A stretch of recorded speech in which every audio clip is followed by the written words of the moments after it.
Welcome to the Ship's Gonna Happen podcast show. It's Saturday, October 23rd, 2021. My name is Tony B. Alongside me as usual is David B. and Timmy D. Timmy D is out today. Filling in for him is Matty Ice. One topic today, and it's a hot one: port congestion. We've brought it up many times on the show and discussed that you should probably do your Christmas shopping now. Today we have a special guest, Jared Vineyard from Universal Cargo. We'll get the breakdown and the port influence from him. Our views are purely news-driven and do not express the views of any transportation provider or any business entity that uses any transportation provider. It's just three guys with 7 years of experience discussing transportainment news and topics that affect the industry that brings us the products straight to our docks and doors. We do it for the transportainment side of things. That's right, Matty Ice. Transportainment. You like that? I like it. All right. You can catch us on www.shipsdone@GonnaHappen.com, SoundCloud.com, Twitter, Rumble, and all those good social media outlets. David B., how you doing this morning? Transportainment is my new favorite word. That's my favorite word now. I like that word, transportainment. It's a good Saturday morning to the both of you. Nice brisk Saturday morning. Got a good fall weather in the air. Today's show is brought to you by The Great Divide, 743 East New York Street, downtown Indianapolis. Great place to go to get some drinks and get some good live music on occasion, some good food, and have some fun and talk it up with the locals. Studio today is our favorite fill-in, Matty Ice. Matty Ice, how are you doing, buddy? Welcome, Iceman. Good morning, guys. Thanks again for having me on. I see the rain outside. Timmy D's probably enjoying that 46-degree golf trip that he's on. Oh, so man, I know. He can have fun with that. But transportainment.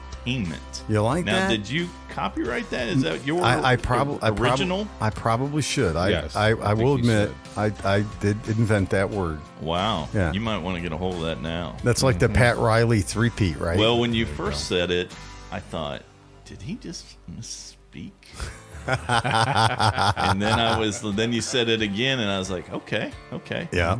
No, I like it. Awesome. All right. So, hey, we got one topic, like I said, and it's been relates around the port congestion and port issues that we've seen lately. And we brought a very special guest on today who's written a lot of articles in regard to transportation in the cargo arena. And his name is Jared Vineyard. Jared, welcome to the show. Thank you so much. Happy to be here with you guys.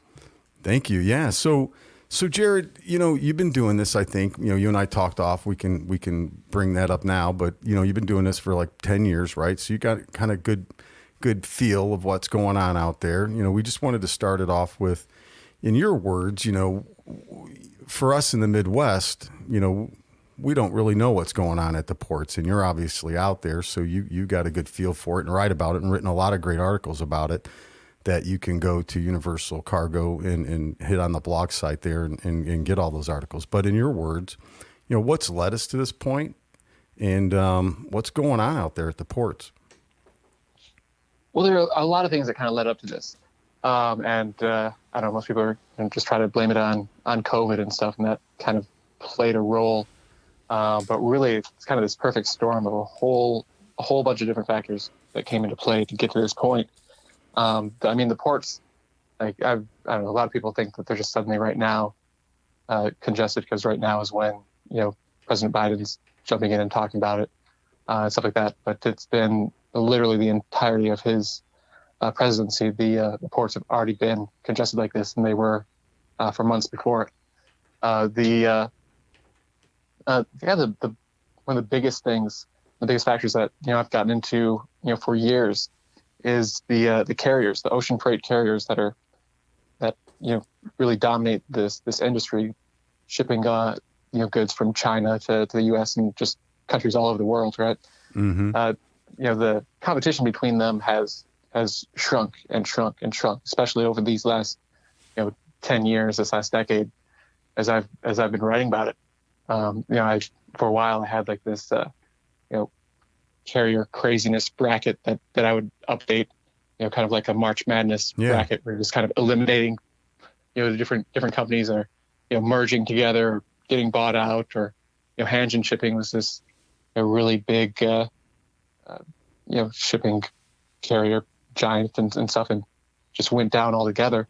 But they they started like working together in these carrier alliances to where they'd be sharing ships and stuff like that, and until eventually you got down to just 3 carrier alliances that all of the major carriers belong to, dominating all of international shipping. So as you kept on seeing this kind of shrink and shrink and shrink, they started to be able to control and manipulate like how much capacity was out there better, which is something that the carriers struggled with for years. Like they'd have overcapacity because there's all these different carriers. They're getting new ships. I got really into mega ships for a while. Like just the bigger the ship, the better. I have these ships that were as long as like the Empire State Building is high. Yeah. And just filling them with thousands and thousands of containers that they'd carry across. But because there was so much of that, there was so much capacity that they were having trouble getting freight rates high enough to really make money. And so that was a big part of why they started seeing so much shrinkage in the competition of carriers not being able to make it, and they're having those buyouts and different things like that. So as that competition kind of shrunk and shrunk, they were finally able to start controlling how much capacity was out there. And then when COVID did hit, you had at the beginning, people were predicting that the carriers were going to lose billions of dollars and all this stuff. And so they just manipulated the amount of capacity that was out there. There initially was a little bit of a dip in how much spending there was on goods and how much shipping there was, and they just brought capacity way, way down below what demand actually was. So you ended up with, freight rates, remaining high or even jumping up, getting really high, because, at first, like demand went down a little bit, like in the very early days, the beginning of 2020, those first months when COVID was first starting to spread out of China into these other countries everywhere. Yeah. But then, we had things like the lockdowns and stimulus like that, which just, boomed spending on goods because people weren't spending money on going out or traveling. They couldn't. So a lot of that money went over into just buying stuff on Amazon or right. wherever else, right? So there's like a huge boom in buying of goods. And so, after the carriers had, they canceled hundreds and hundreds of sailings to bring down that capacity. Wow. And part of doing that made it to where the shipping containers and supplies and stuff like that, they weren't properly like moved around the world. There weren't enough of them over in Asia to have them ready to ship goods over this way. They started withholding containers from, U.S. exporters, especially agricultural exporters, and, started creating this congestion problem that there's lots and lots of movement that they need to do, and they're moving lots of goods. They didn't always have the equipment that they needed, the containers that they needed, and so things just started becoming really messy really quickly. And then they started, trying to up the capacity a little bit again to meet it, but you just had every month where, the amount of capacity coming through was amount of goods going through the ports, like, Long Beach and Los Angeles. Mm-hmm. It was at record to near record highs, just month after month of that, and they couldn't really keep up. But other things that come into play is you've got the unions that are very powerful at right. the ports, have fought against automation for years. So our ports, they're just not as efficient as they should be. Not nearly as efficient as many of the ports around the world, like in China and the counterparts. So maybe that's something you could touch on a little bit more for us to better understand. So, like in my research, I shared with you last night we didn't talk about that specific, but it hits on it. Some of them are using automatic systems. So when it comes to a union facility, they're anti-using that, right? So that then, yeah. I mean, how much of a delay that's got to be that's got to be substantial, right? Oh yeah, like the number of movements that you have at the U.S. ports is much lower. Like the number of container moves per hour, compared to what you've got in China and some ports in Europe and different places where they are using a lot more of the automation. But yeah, every time that a port pushes toward using automation, the unions fight. The ILWU over on the West Coast go to the East Coast, and the Gulf Coast, you got the ILA. Mm-hmm. Both of them are very, very powerful. And there's likely going to be a big fight about this coming up next year because the ILWU contract is about to expire again. Like the last time that we saw congestion that's kind of similar to what we're seeing now was 2014, 2015, right in there, and right during the holiday season, again, where the retailers weren't able to get their goods on the shelves in time for Christmas and stuff like that, like cost the economy billions of dollars, because the contract negotiations got contentious between the PMA, which is like the association of like the terminal owners and the bosses there at the over at the ports, and the union for the dock workers. And so the dock workers will slow time the ports, threaten to strike, sometimes strike. The port owners will do lockouts every once in a while in response to that. So you can have like just the ports closing altogether. Jared, how real quick, how big is that union? Like how powerful are they at the ports? I mean, is that the main body of workers at the ports, or do you know? I mean, they're very powerful. They're too powerful. Like for example, like there's sort of like the Port of Portland. So right around the time that 2014, 2015 was happening, the ILWU there, the union was they wanted control of two jobs. These jobs had never been part of the ILWU. They were electricians who plugged in and unplugged and monitored the reefer containers, the ones for keeping things cool.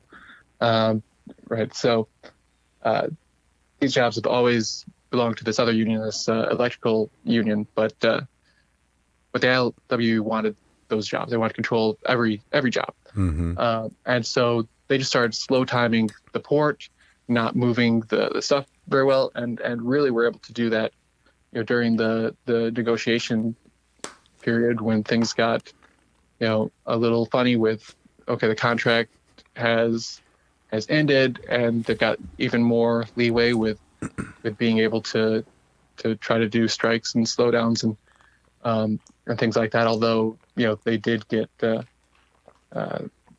taken to court and found to be in violation of the law and what they did, but eventually they slowed down the port so much that that container ships stopped going there altogether because they just couldn't move the cargo through there. So shippers who were closer to the port of Portland, that was a better location for them to kind of move their cargo in and out. They no longer could. They had to ship farther to go down to Oakland or all the way to LA, Long Beach, or something like that instead.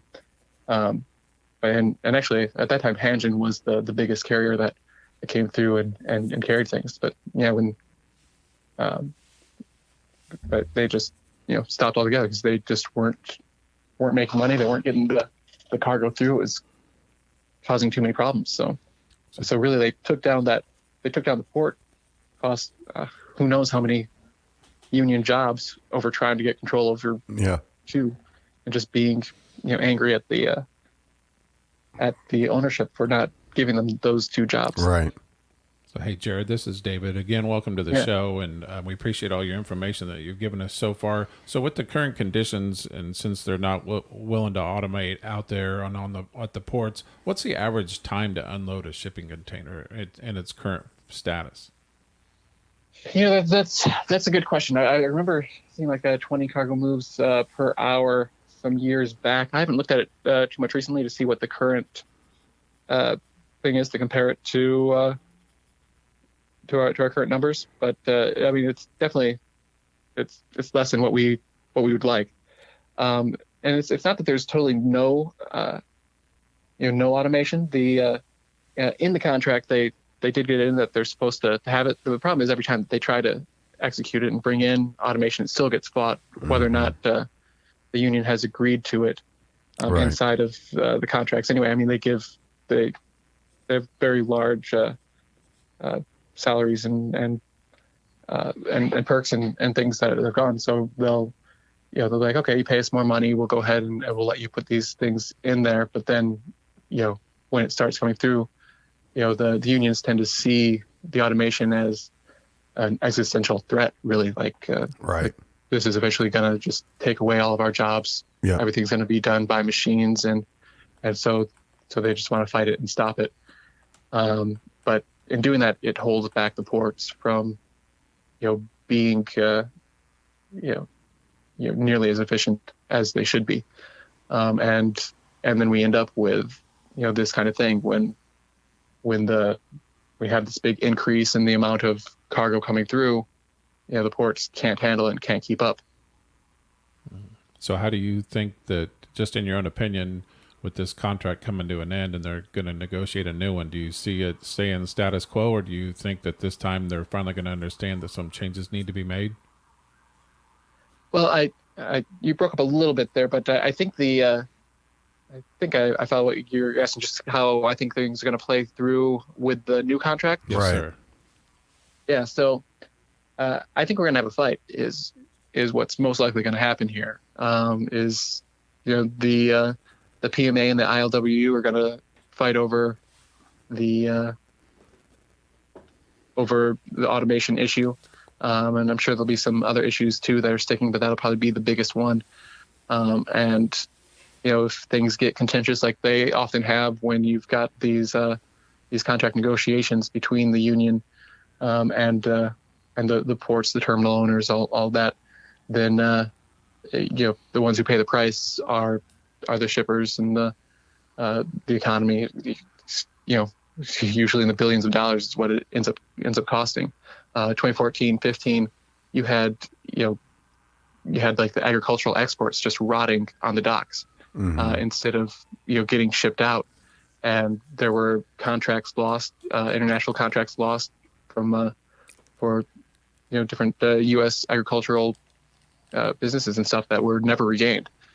So there's still shippers who are stuck paying the price from last time, and it could very easily go that way again this time. Hopefully not. There was kind of an in-between one where they, like, for the first time in history, kind of just renewed the contract early and were able to get through. And so you're kind of hoping towards a new sort of era with that kind of cooperation, but it doesn't seem like that's going to be overly likely.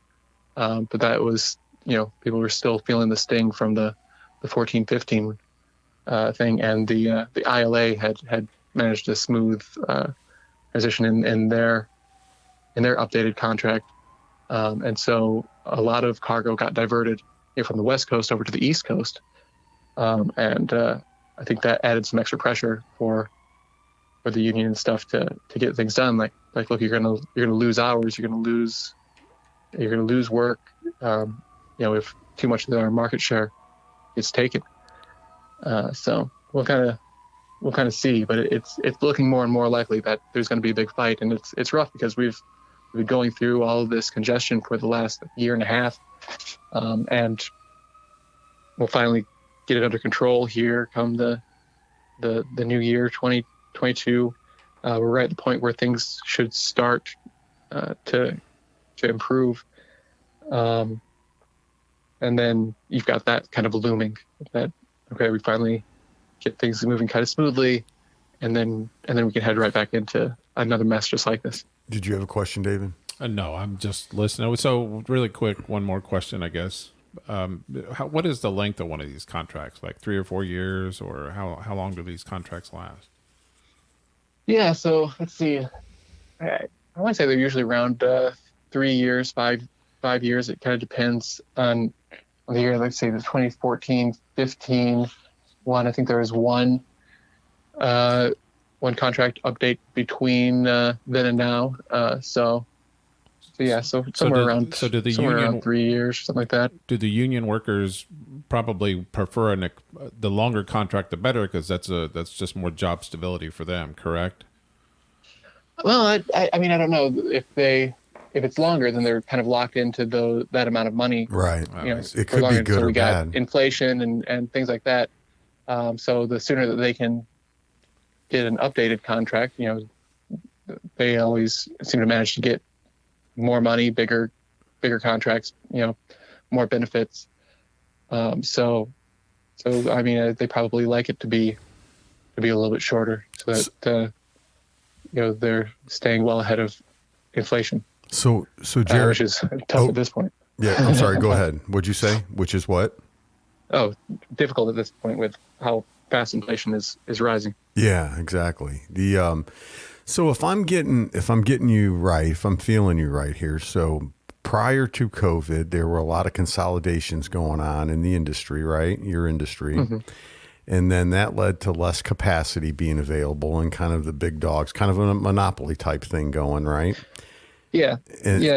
We get Oaklopoly, you got a bunch of them working together and kind of controlling everything. But yeah, so a lot of capacity exists, but they're able to shrink it down, right, and control it and limit it so that they can kind of unnaturally affect the rates. Freight rates that way. Yeah, the freight rates. So then the pandemic hits, right? And we all know what's happened with that. But one of the things I wanted to ask you too is, like, we can talk about the longshoreman workers and all that. So like if Costco, which is owned by China, right? They have terminals, they operate at Long Beach, right? Well, they did. So, OIL. So that's a company that, Costco kind of bought them out. Yeah. But yeah, so they had terminals there. They'd signed a big thing and bought some terminals, I think, during the Obama years, and then during the Trump years, they were forced to sell. Mm-hmm. Over in Long Beach. But I mean, most people don't realize that when you're looking at the terminals and stuff in the U.S., the ports, like the overall ownership of the ports is usually kind of the local government sort of thing. But then the terminals are actually owned by corporations, businesses, and a lot of them are foreign corporations.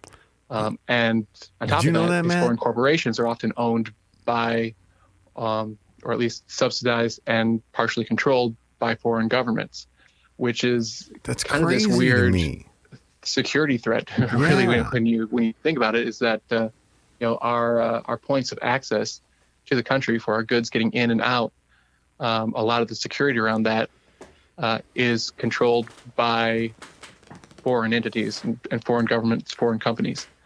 I don't know, years ago it was somewhere around a third of them were owned like that. But if you looked over at like Los Angeles, Long Beach, it was like 80% of them, and that's our biggest ports for moving cargo in and out of the country as far as capacity goes, the amount that goes in and out.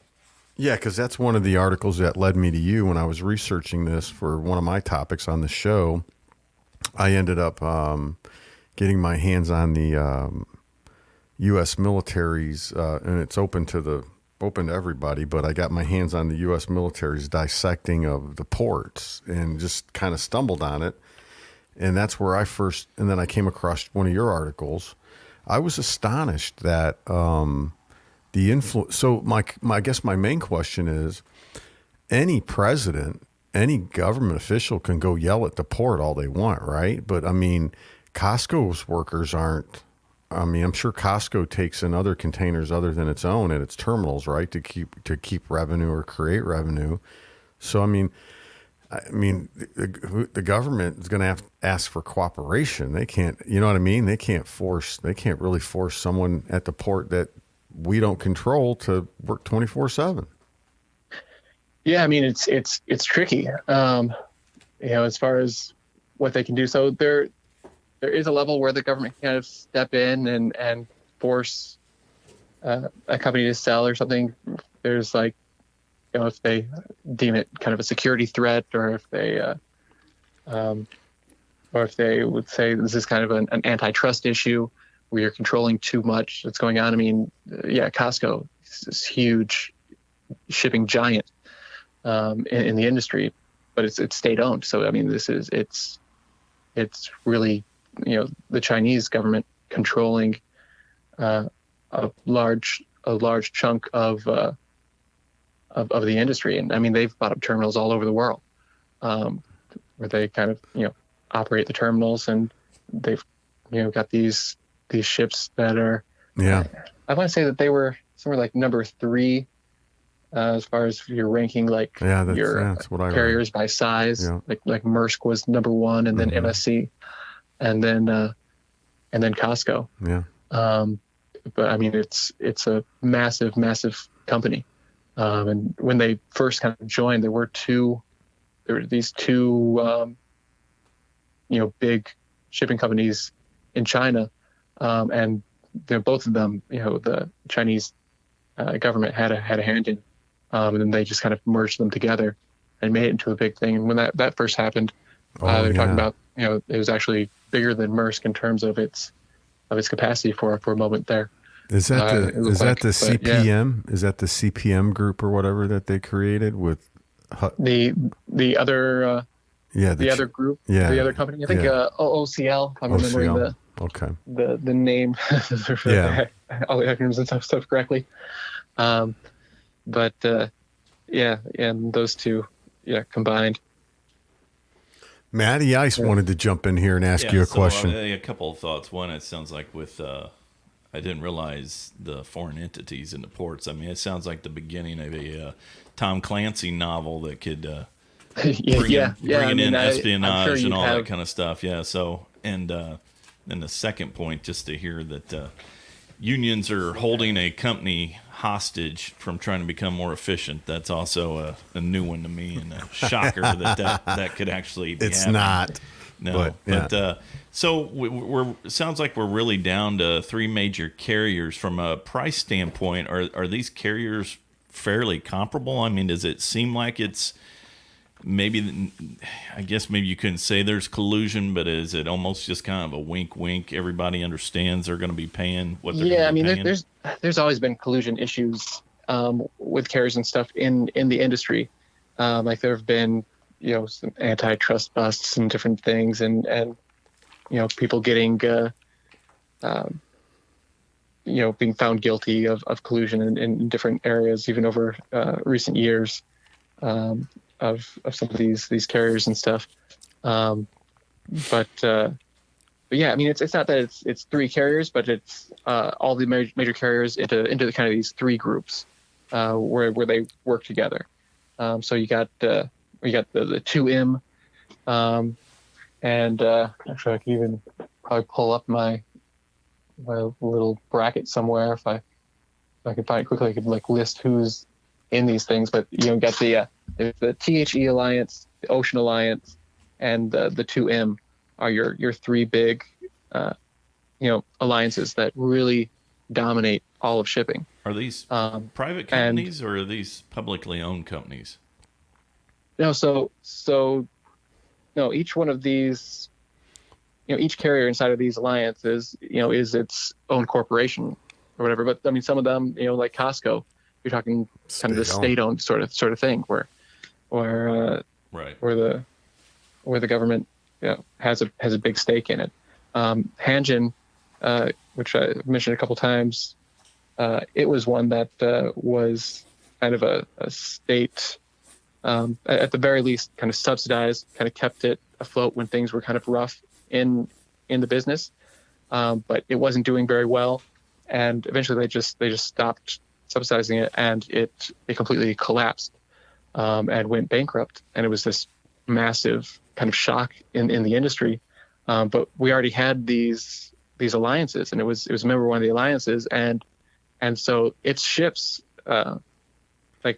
like suddenly couldn't come in and bring in cargo that shippers had made deals with other carriers to handle, but it was on a Hanjin ship because it was in an alliance with them, where they, all they're supposed to do is share ships in these alliances, so they're not supposed to be able to talk about freight rates or collude on freight rates or anything like that. But of course, every time that you have like surcharges hit, they tend to hit from a whole bunch of carriers all at once, the same time, approximately the same amount, where the rates go up, and it's tricky to try to sit here and say that this doesn't result in much less competition going on out there and much higher freight rates. I mean, it's something that I've blogged about quite a bit over the last 10 years here, and have like, saying you should not be allowing like these kinds of alliances to happen. This seems like this would be an antitrust kind of issue, and it really has really created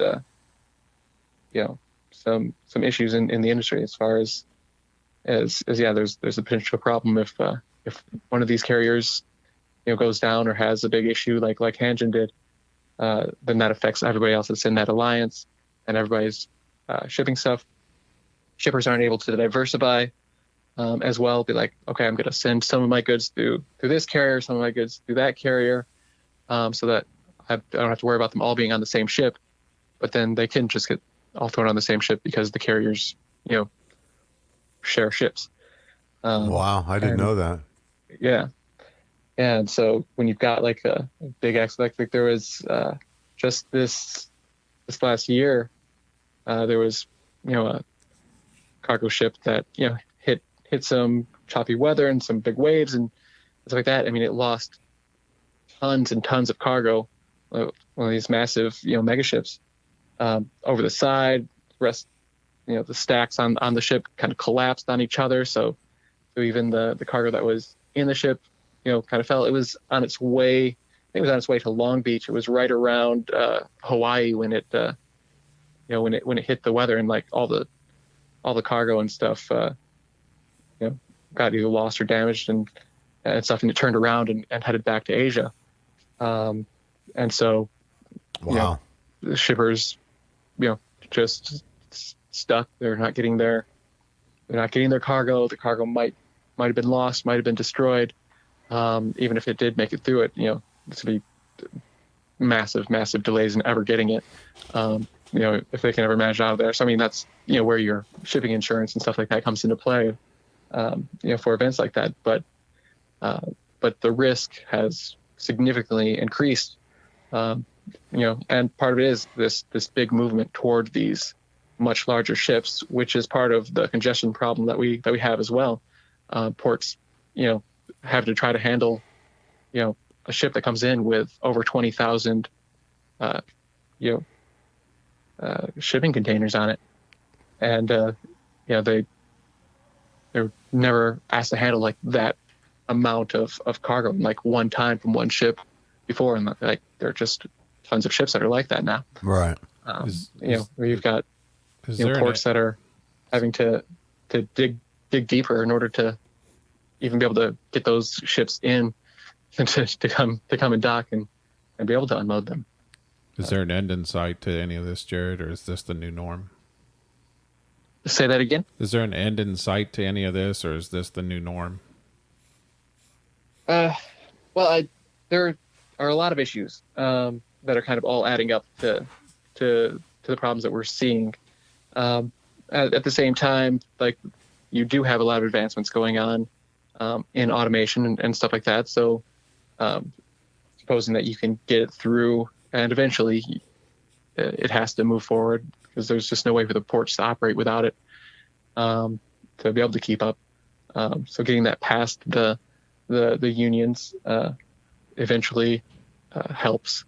The larger ships and the like that's been moved in that direction a lot. Although we've seen a lot of smaller ships lately with like during the last year and a half, because of all of this online shopping. and stuff that happened, like the huge boom in that with the lockdowns and not being able to go out and getting stimulus, people were just, spending and buying things. And so after having, canceled, so many things, so many sailings, carriers started sending like these smaller ships, across the ocean that are faster. You can kind of get some of the stuff there a little bit quicker. So I mean, you're still seeing mega ships and stuff being ordered, but I'm seeing a little bit more of them tapering back on just trying to get these massive ships.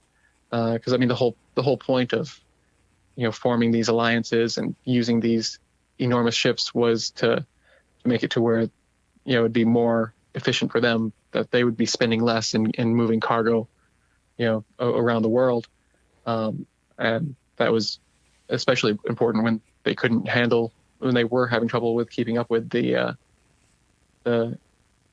controlling the capacity, to where they had freight rates that were, for a while we had like record low freight rates that were unsustainable. You want to have some sort of balance where the carriers are making enough money that they have a good profitable business, and you can count on them as far as the shippers go, that they're going to be there, they're going to be reliable, which that's been a huge issue, is notoriously unreliable carriers.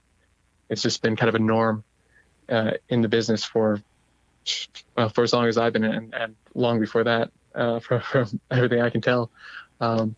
But I mean, the biggest chance of seeing kind of an end to these crazy freight rates and the manipulation of capacity is probably where the government says, no, we can't have you guys working together in this way. You're going to have to be your own separate companies without these ship sharing agreements. Jared, if things are this big of a mess on our end, how big of a mess are things at the other worldwide ports that are doing the shipping? Repeat that one more time. It broke up when I was listening. If things are this big of a mess domestically in the United States, as far as the ports are concerned, how big of a mess is it in China and other ports that are doing the shipping? Well, it's not as bad for China because their ports are more efficient. So, they don't have, kind of the union fight that we have. But you've got, there you got just kind of massive government control sort of thing, where we've seen, like, a little while back, they closed down a major terminal, one of the biggest ports in the world, because there was one positive COVID test. I remember that. And, it's like, for one test, you're shutting down everything, and wasn't like there was an outbreak, wasn't, anything else, but, they shut it down, and then that, kind of creates congestion a little bit and moves things to other places. And you're seeing, kind of they're having power issues going out there, where they're kind of shutting down factories in turns. And so that affects, being able to, get the goods ready to go, manufactured and out in time to come this way. So yeah, there's kind of different issues that they deal with out here versus what out there versus what we're dealing with over here. But then they all kind of play into each other and affect each other. So we've got all this congestion with, that's this huge amount of what they're doing is they're shipping, goods over to here to send some stuff, but the ships are just waiting at anchor. And so you've got, delays on getting back over to China, and bringing our exports out that way. I mean, one issue is it's much more profitable, the routes and the rates and stuff that you have going from China to the U.S. versus what they get from going to the U.S. to China. and other Asian countries as well. So the carriers, they'll favor the more lucrative route over the other one, which is why you ended up seeing things with like our agricultural exporters, being denied service. Yeah, just flat out denied service from carriers. Yeah, like, no, we're just gonna send back empty containers rather than send back full containers with your exports, because we think we'll get it there a little bit faster, and then can get them back circulated for where we're going to make more money with them. Will their Chinese New Year help offset some of this? Will this help alleviate that when that happens? Yeah, I mean, Chinese New Year comes into play every year where things just shut down for a little bit in there. So we usually have a little bit of kind of a splurge right before the Chinese New Year happens, or a little extra shipping happens. So you've got there's a big peak season right now. We're right around the end of when that happens, of all the goods coming in for Christmas and the other holidays and stuff. All that holiday shopping, getting things ready for that. And then things slow down a little bit.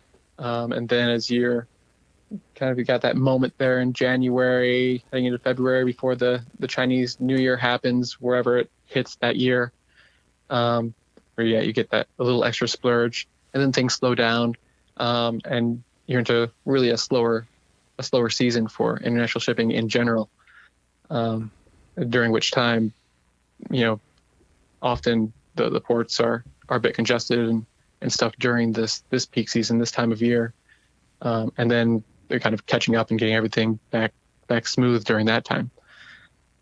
So Jared, if you were still living in Flint, Michigan right now. Yeah, grew up in Flint, Michigan. Right. If you were rolling in the Flint, Michigan right now today, would you, and you were in the Midwest, knowing what you know, you wouldn't drink the water, but go ahead. Yeah, we definitely don't drink the water. But that's a big problem there. Would you do your Christmas shopping now? I like to try to get Christmas shopping done early in general. Mm-hmm. I used to be really bad about that, but now it's certainly, if I see something that I think someone's going to like, that I'm going to do some Christmas shopping for, then I'll just pick it up and I'll hide it away and have it ready. I don't think we need to have like the huge amount of panic that's going to be pushed on this, that there's not going to be anything on the shelves, that you can't find anything. I mean, shippers have been, because we've been dealing with this congestion problem, like I said, for over a year. Yeah. A lot of shippers, shipped early, to knowing that, hey, things are congested, things are going slow. We're getting the stuff in there. A lot of these big retailers, like Home Depot, I think Walmart as well, have like made it to where they've just kind of ordered a ship that they've just made their own, where they've just like, okay, we're going to pay for an entire ship, and it's just going to carry in our stuff. And so there's going to be stuff. There'll be some shortages here and there, I'm sure, of different items, but I don't think you're going to have to worry about not being able to find anything, that the stores are going to be completely empty. There's stuff, and a lot of retailers have been stocking early because this isn't a new sudden thing. I mean, it seems new and sudden because the Biden administration has ignored it during the entire time it's been in office until like right now, and now they're talking it up. It's makes a great scapegoat for blame inflation on this, blame anything bad. Don't look at Afghanistan, don't look at the southern border, just look at this crisis, and we're going to fix it right at the moment where it's at the point where it's going to pretty well be fixed on its own. It's yeah. But it's the way that it's being kind of hyped right now, all of a sudden, is more political than anything else, because it is a major problem, but it's been a major problem. It's not like it's sudden and new and retailers have already been dealing with it and already been trying to get ahead of it for quite some time. Yeah. Well, I tell you what, Jared, we're getting close to wrapping up the time here, man. Do you guys have any other questions for Jared? I do not. I do not. Jared, you've been a great guest. Appreciate your time today. Yeah. Yeah, thank you so much for having me on. We'd like to have you back someday for sure. Absolutely. Will you come back on? Yeah, I'll come back and just So schedule something, figure something out. yeah. So in closing here, how can the people that listening, how can they follow you and get a hold of you? Well, so I write for Universal Cargo. It's a freight forwarder that's based in Los Angeles. So you go to universalcargo.com. There's a blog there, and I post a couple blogs a week. I've done that for like the last 10 years. So I don't know, more than a thousand little articles or posts. Good or articles whatever too. Yeah. that I've published over the years. So you can go on there and just kind of just talks about things that are going on in the industry. Sometimes there are guest posts from other people, and I might publish something on there. Usually it's every Tuesday and Thursday I put something out. Often it's fairly late by the time it gets out, so it might be Wednesday or Friday that you actually would see it or something. But yeah.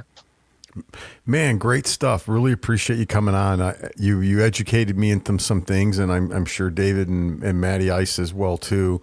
We being in the Midwest, we don't really know how those ports operate, and it was really an eye-opening experience diving into your world. And I appreciate you coming on the show today. And we will keep in touch. And thank you, Jared, very much. Thanks, appreciate it. Thanks, Jared. Yep. Have a good day. You too. What a good guest. Yeah. That was awesome. I had no idea that this had happened already, like in 2014, or this happened whenever else in the past. Yeah, I forgot about idea. that. I forgot about it when he I don't said even it. remember. Yeah, I remembered something happening back then with the rates, and then it kind of shifted. But the whole thing is just the ownership of the ports. It's amazing to me that. Listen to this. Yeah. We've done this to ourselves, kind of. Yeah, absolutely. It's not China's fault. No. It's not whoever else's fault. No. We have done this to ourselves. Yeah. Mm-hmm. Period. I was listening to that, and I was thinking as he was discussing the union piece in 1954. I just looked it up while I was sitting here, but it reminded me. How many movies do you think that would still be relevant? And here's a 1954 movie, which is considered probably one of the top 10 movies of all time, which is On the Waterfront. I don't know if you've ever seen it with Marlon Brando. No. But it's now, except, pulling the murder piece out of it with the union, which might, I'm not going to say anything, Jimmy Hoffa. But more Matty Ice stories with murder. Going beyond that, just murder showing, with Matt. Yeah, when they just talk about the control that these unions have, and especially with the longshoremen, it's amazing. And that movie kind of shows how much power they have. And as I'm sitting here listening to this, I'm thinking, here we are, almost 70 years later, still talking about a strong longshoreman, not allowing automation to try to be more efficient. Yeah. I mean, go ahead, Dave. I was going to say, and a fight coming up with the new contract expiring, or this contract expiring, and a new one needing to be worked out, and and he said that this is going to be a fight. So, it's too bad. Yeah, and I think Maddie, you and I, in our experience and what we've done, we've worked for union carriers, and I've never been anti-union, right, at all, but sometimes it can wreak havoc and rear its ugly head in some ways that doesn't benefit the whole. Yeah, and I think, in the trucking industry after deregulation, which really was kind of the nail in the coffin for a lot of union carriers, because then the competition put them in such a place that they just couldn't compete. Yeah. Most of them. Right.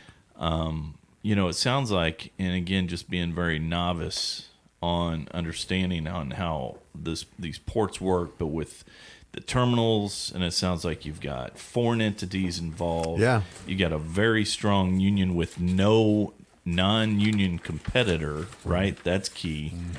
And with a government that is also behind the scenes watching it, similar, like when you're talking about transportation, the government can kind of jump in and say, "Hey, we got to do something." No, you're right, because you would think, and that was kind of my point of the government, whoever the president is or whatever, it's right? not allow a strike if it's going to shut the country down. I mean, it's kind of similar to what Reagan did. and the airlines. The airlines. They just said we're just not going to allow it. So, okay, yeah. I mean, and that's kind of what I was thinking when he was talking about that with the collusion and stuff like that. I mean, it just looks like what David said. We've done it to ourselves, and we let the ports run rampant. And I think a lot of it's been with those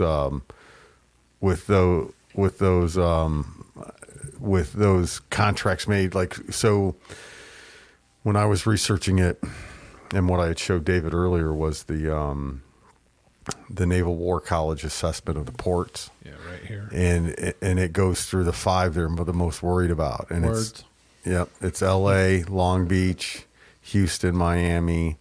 And it's kind of like where they Costco bought into these terminals. So, they already had these contracts with these terminals, 167 ports operated by the GSA. They own them. They only operate 101 of them. So the rest are all privately contracted out. Dave, you were talking about you would like to see a new carrier. There you go. So maybe we pull our get some sailor suits.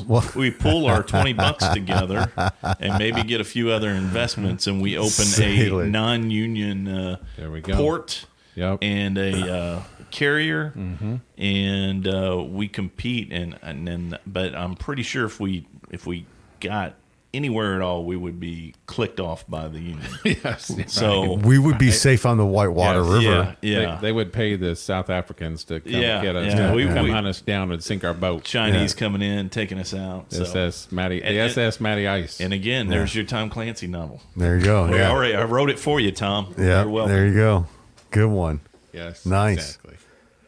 But good guest today. Yeah, I mean, that stuff. was right on. We have to have him back sometime. Yeah, we will. He's does screenwriting too. Yeah, we should have talked to him about that. Yeah, we should have talked a little more about that. He's probably contacting Tom right now about that. Yeah, he probably is. I got a good one here. Yeah. I got 3 I knuckles. also kind of felt like behind the scenes, you should just have like certain things set up to when somebody hits a certain discussion point. But when he was talking about the ship that was in trouble, that from the weather, and it was yeah, with the cargo. Yeah. I just had the wreck of the Evans Fitzgerald going through. Oh yeah. And, here's another big hit for Gordon Lightfoot. Yeah, there you go. Whoever the new Gordon Lightfoot is. No, he's right? still alive and kicking. Is he? Yeah. Oh shit. Tony Bubnick killing off. So Gordon Lightfoot. Sorry, Gordon, if you're listening. God damn, Gordon, didn't know you're glad you're around, brother. He's a Canadian treasure. Yes, Canadian treasure. Yes, he is. He's from Canada. Oh, is he? Okay. Yeah. He's on a the Edmund Fitzgerald. Yeah. Had to listen to that a lot in middle school. Yeah. No, that was good stuff, man. So, great. but so real quick, what's going on in your guys' world? Same old. Main thing is we need to catch up with Matty Ice. It's Yeah, been a while yeah. since we've had him on the show. 1, is the football season over? 2, do you hate adult parents because they act worse than the kids now? And just 3, how's everything going in general? Well, you've kind of hit it right on the nail, because tomorrow I've got 2 football games that I'm coaching, and now we have an all-star team. That gets really nitty-gritty. The best of Mount Vernon 5th and 6th graders. And so actually I will be coming right back here to New Pal tomorrow, because that's where our games. Yeah, so we're playing New Pal at 9 a.m. and I'm sure we are going to get toast. The ship's going to happen field. That the ship's going to happen football field, sponsored by the ship's going to happen. That would be nice. I would like to see. Would be nice. I was thinking Jared's got a new script called 3 Knuckleheads in a Podcast. Yeah. Knuckleheads is a good term. Yeah, let's go with that. I got a great script. So the parents part hasn't been too bad as of last couple weeks. So can't really. You banned them though, right? No, they're still around. But what I they will can't say, bother you if you ban them. I've kind of taken a little bit of The other team's coaches have kind of taken more of a lead on this, so I'm kind of taking a little bit more of a back seat, just kind of watching things. So it's not as stressful for me, I should say. So that's good. Other than that, no, I can't really think of anything big going on in my world. Good to have you back on the show. Appreciate you being here today. So we're going to do random thoughts. We just got one. Or no? Yeah, let's get into David's Matty random. Ice was one of my random thoughts. Was he? So, yeah. All right, I'm always in everybody's thoughts. here we go. Let's get into it. Kind of not what I meant. David's random thoughts. So as the week starts, every week I always have good ones, and then because of massive amount of alcohol or whatever, I always forget them. So That boy. yeah. So anyway, I forgot them this week. But driving over here, I was thinking, especially with Matty Ice in the studio, best concert you've ever seen, Matty Ice? Oh man, that's a good one. Matty Ice is on the horn. Best concert I've ever seen. It might have been the last one where you with the what were they? The Greeks, the Greek Orthodox. Yeah, Greek Orthodox. That might have been most forgetful. Oh yeah, that one. Forgetful concert. That's right. Oh man, I don't know. I went to a couple of when I was probably 16, 17 years old from Mooresville, Indiana. Me and a buddy of mine were probably one of the first rap enthusiasts from that area. And I can't remember if it was, we went to a couple of them, but I don't know if it was like 1990, somewhere in that ballpark. We went to a Market Square Arena, Public Enemy, and let's see here. It was Public Enemy and I believe Ice Cube. oh man, that was heavy shit. Yeah. Yeah. And you also got some good. You can understand what those guys are saying. Chuck Yeah. D. You can understand every word that Chuck D. Yeah. said. Oh yeah, That's so. And see, Too Short. If you guys remember Too Short. No, I do not. Oh yeah. So His career was obviously too short. yeah, I don't. But he was really good from Oakland, California. Yeah. Wow. Oakland, round the Oakland way. Yeah. So I would say that one just kind of sticks out. How old were you? Probably 16. Okay. Was it your 17? first one? Your first one? Yeah. I can't remember. Actually, I do remember I was kind of older by the Okay. time I went to my first real concert. I think my first real concert was '89, and that was Janet Jackson, Rhythm Nation. Oh man, dude, you were on fire, dude. Yes. You were on fire back in the day. Yeah. Were you a dancer? I You was- like dancing and stuff You know back what? then? I could have rug for a young man. Man, So that was man. she was coming into her prime right then. Oh, yeah, that it was was like heavy. her It had, first like- big album. Oh yeah, Like Black Cat and Yep. yeah. She was one of the she had sensation. a lot of hits on Yeah, that one. huge. Yeah, and it was kind of her whole thing was a lot of dancing on the. She might have been the Stage. well, I think Michael might have been number one male at that time, and she might have been number one female artist, right? Yeah, Mike was definitely on the downside by '89, but Yeah. she was. She had the Control. I think it was a Control album, like '87, if you Nasty, remember that one. Yeah, Nasty. nasty. Yeah. Yeah. And but '89, that was Justin Timberlake, right? Her and Justin Timberlake. Yeah, a little exposure there. Yeah. Yeah, but Nice. that was good. But I'm kind of eclectic on my music. There you Like, go. That'll work. I've seen Neil Diamond. I'm a big Neil Diamond Oh yeah. fan. Yeah. Sweet Carolina. Yeah. Boom, boom, boom. And I'd say though over the last few years it's just been pretty much Dave wherever we can catch him. David Matthews. Yeah. What about you, producer Tony? You know, I'm going to have to go with my first concert I went to, and I was 13, and I was just jacked sky high. I don't even remember who opened for them, but the band was called Journey. Oh yeah. It was my yeah. first concert. Went with a group of boys and girls. Parents dropped us off and picked us up, and just thought that was just the bomb, right? We had pretty good seats. And then Where'd you see it at? saw it at Rosemont Horizon I in was Chicago. Gonna say it, Cool. Rosemont. Yeah, Nice. and then which is not too far from where I grew up, and then probably like 3 miles. So then a band that I've seen quite a bit in my life is obviously Dave Matthews, but I saw Pearl Jam. Oh, yeah. And but for whatever reason, I don't know why, it's not like they're my favorite band, but I've seen Aerosmith like 6 times. Mm-hmm. And they always put on a good show, but that Journey one was, because still when I hear it, those songs, I think about that concert that night, with those friends. That's good. Those are good memories. Yeah. What about you? I'm not a big concert guy, so I only do the small venue stuff, and I just kind of recently started doing that stuff. So Bellis Bartok is about it. Yeah, you followed them around. I've been to times. a Dave Matthews concert way back a long time ago, like in Louisville or something. It's been a bit. Yeah. But, I mean, I don't know why. I just never have been. Lucy Dacus, she's kind of new into she's out of Richmond, Virginia. I saw her at Hi-Fi in Indy. That was a really good show. How is that place? I for like a it. show? Yeah, it's SRO. There's no seats, so which is fine. I love it. It's a really good spot. I've been there a couple different times to see. Like it's Lucy Dacus there, and another band called And the Kids. I like it there. It's a really good spot. And they got a good.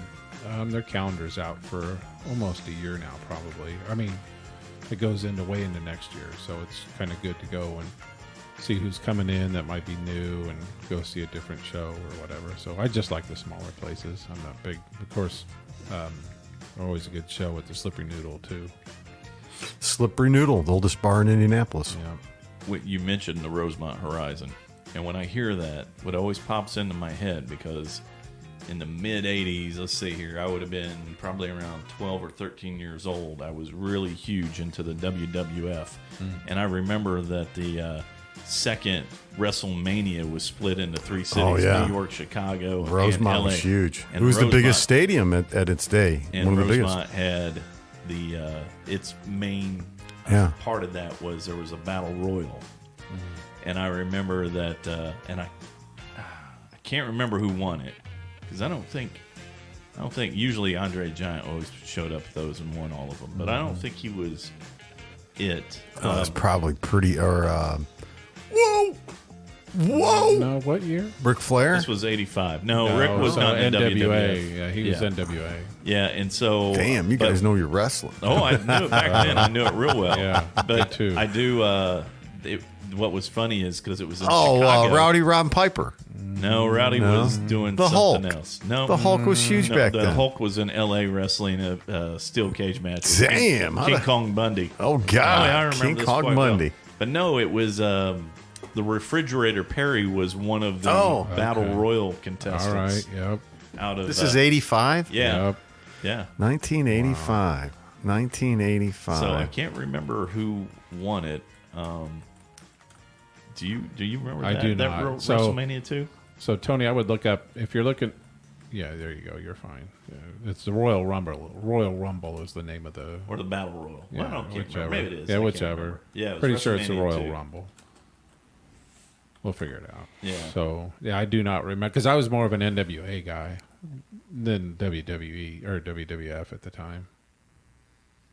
Yeah, and then so you get the volume up here on this.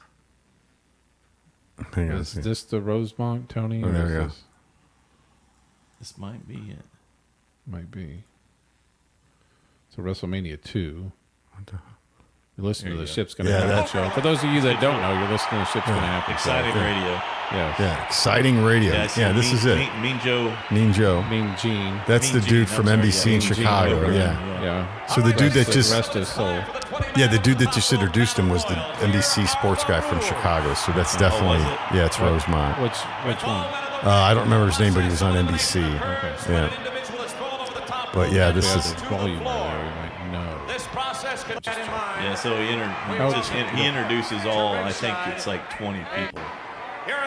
oh, where's the beef? Yeah. Oh my God, where's the beef? Yeah.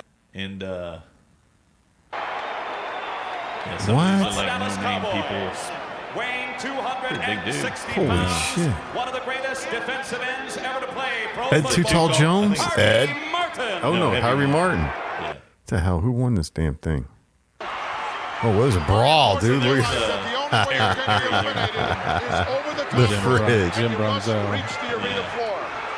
Oh, let's see. Studs in there. I can see Big John Yes, Studs. here comes I hear him Studs. singing on the. He's coming from Did the fridge win? I don't fridge. He knocks him out right Yeah, now. okay. See how I remember? Yeah. Oh, he's out. Big John Stud just as Big deep. John Stud. I remember him. Right over the top. The fridge is very You know who wins it? I think Bret Hart. Bret Hart. Pretty Boy Hart. Isn't that what they call him? Yeah, Bret the Hitman. Bret the Hitman. Yeah. There's Andre. Jim the Anvil Neidhart. Yeah. Damn, you Oh, boy. yeah, maybe it is Andre. So maybe Andre does win it. Ladies and gentlemen, your winner Yeah, Andre never loses. of this 20-man battle I guess I royal. just don't remember Andre being in They're it. going to announce it The right one, now. the only, Andre the Giant. Now they fight as they go in. They don't look Yeah. Oh, really? Interesting stuff. Yeah, every 2 minutes they just send them in, from what I've been told. Oh. Send them in. Yeah. So, You ships. haven't been sitting there Yes. with your beer on Yeah. a Saturday night, sitting there watching So wrestling. it used to be Saturday morning, Saturday Oh, mornings yeah, and yeah, Saturday so- nights. right. So wrestling used to be more of an infomercial than it was anything, because if they were coming to your town, then that's when that's what they would be hyping. There's Right. a little bit of wrestling, but it was come down to the Indianapolis Armory and check out the Right. wrestling on blah blah blah whatever night. So Yeah. early 'Cause they on, were- it was more of an infomercial. Yeah, because they than would was do it in anything. big gyms and stuff back in the day. Sure. Yeah. Yeah, but Good I was stuff. more of an NWA guy. NWA. Or WWE. I don't know. I don't remember. So you were not it does not sound like you were a wrestling Yeah, I guy at all. followed it a little bit, but I was into, I guess probably the one I liked How old would you have been in 85? close to graduating high school. Yeah. Yeah, see, I was not interested in that by the time I hit that wasn't age. interested in I was that. 16. Yeah, wasn't interested in it. I was interested in skirts. I bet. Yeah. But you're listening to the Ship's Gonna Happen podcast That show. would be I know I need to get going. Yeah. But that's the one. If I could go be an athlete, that's the athlete I would be. Be a wrestler. I'd be a heel and be the Would you be like booze rain down, rain the fuck down, rain down. We'd have to think of what your costume But would that be. would have to. I mean, that's how you would. That's how you sell. I mean, Yeah. that a good heel makes. Yeah, that's just. That's hilarious.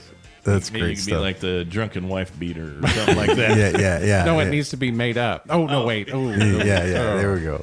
So anyway, you're listening. I to like to Ship's get Gonna drunk Happen and beat show. women. That's Yeah. right. Like that, and just, Yeah. Matty Ice, thanks for filling in, brother, Hey. today. Yeah, It was no a pretty problem, good. Matty I Ice. felt like it was a pretty easy one. Yeah, I just had to pretty- kind of sit back and Well, listen a little bit. Well, so now we got the phone thing down, right? Yeah. So it sounded good. So we could call Matt in, and you could come in anytime. We got the extra mic Yeah. now, so we If I'd need have to known do that. I wouldn't have drove all the way over here. Well, it's all I'm right. joking. I'm joking. But yeah, so it works out.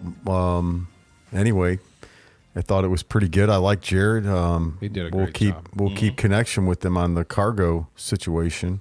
Those of you listening, like us on YouTube, click subscribe, leave us a comment or two on how you like the show or you don't like the show, and I'm glad to have you listening today. Yeah, in the early screen roll, I went through it kind of quick, but www.soundcloud.com, www.shipsgonnahappen.com, Twitter, Rumble, YouTube. Subscribe, like David said, on those, and give us feedback. If you have any questions? Jeremy had a great question, right? He wanted us to ask today. So Yeah, and I asked. It was one of the early questions I asked. Thanks, Yeah. Jeremy, for having those good questions for us. yeah, so we will catch you next week. This is the Ship's Gonna Happen podcast show. We're out. All you drivers out there, be safe and get home safe, and have a good weekend with your families.